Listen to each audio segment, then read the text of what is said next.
भगवान श्री कृष्ण कहते हैं राजन, पूर्णिमा चंद्रमा की प्रिय तिथि है, क्योंकि इस दिन चंद्रमा 16 कलाओं से परिपूर्ण होते हैं,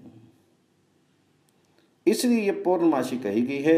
इसी तिथि को चंद्रमा तारा से बुद्ध नामक पुत्र को प्राप्त करके अत्यंत प्रसन्न हुए थे। ये पूर्णमासी तिथि सभी मनोरथों को पूर्ण करने वाली है। चंद्रमा ने स्वयं कहा है कि जो इस पूर्णिमा तिथि में भक्ति पूर्वक विधिवत मेरी पूजा करेगा, मैं प्रसन्न होकर उसकी सभी कामनाएं पूर्ण कर दूंगा।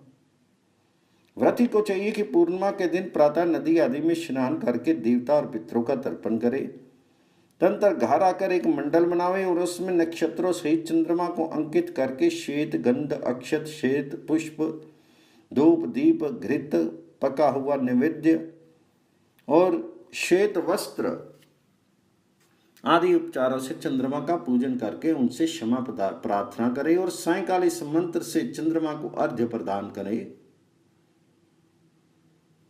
वसंत बांधव विभो सीतांशो स्वस्ति ना कुरु,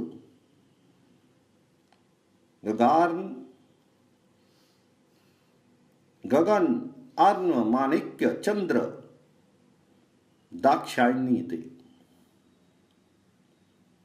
अनंतर रात्रि में मौन होकर शाक एवं तिन्नी के चावल का भोजन करे। प्रत्येक मास की पूर्णमासी को इसी प्रकार उपवास पूर्वक चंद्रमा की पूजा करनी चाहिए। यदि कृष्ण पक्ष की अमावस्या में कोई श्रद्धावान व्यक्ति चंद्रमा की पूजा करना चाहे तो उसके लिए भी यही विधि बतलाई गई है।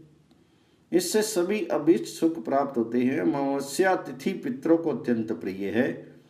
इस दिन दान एवं तर्पण आदि करने से पितरों को तृप्ति प्राप्त होती है। जो अमावस्या को उपवास करता है उसे अक्षय वट के नीचे श्राद्ध करने का फल प्राप्त होता है।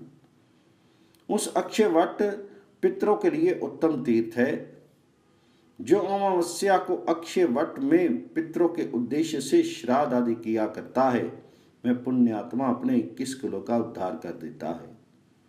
इस प्रकार 1 वर्ष पर्यंत पूर्णिमा व्रत करके नक्षत्र सहित चंद्रमा की स्वर्ण की प्रतिमा बनाकर वस्त्र भूषण आदि से उसका पूजन करके ब्राह्मण को दान कर दें। व्रती यदि इस व्रत को निरंतर ना कर सके तो एक पक्ष के व्रत को ही करके उद्यापन कर ले। पार्थ, पूर्णमासी व्रत करने वाला व्यक्ति सभी पापों से मुक्त होकर चंद्रमा की तरह शोभित होता है और पुत्र पौत्र धन आरोग्य और आदि प्राप्त करके बहुत काल तक सुख भोग कर अंत समय में प्रयाग में प्राण त्याग करके विष्णु लोक को जाता है। जो पुरुष पूर्णिमा को चंद्रमा का पूजन और अमावस्या को पितृ तर्पण पिंडदान आदि करते हैं, वे कभी धन धान्य संतान आदि से अलग नहीं होते।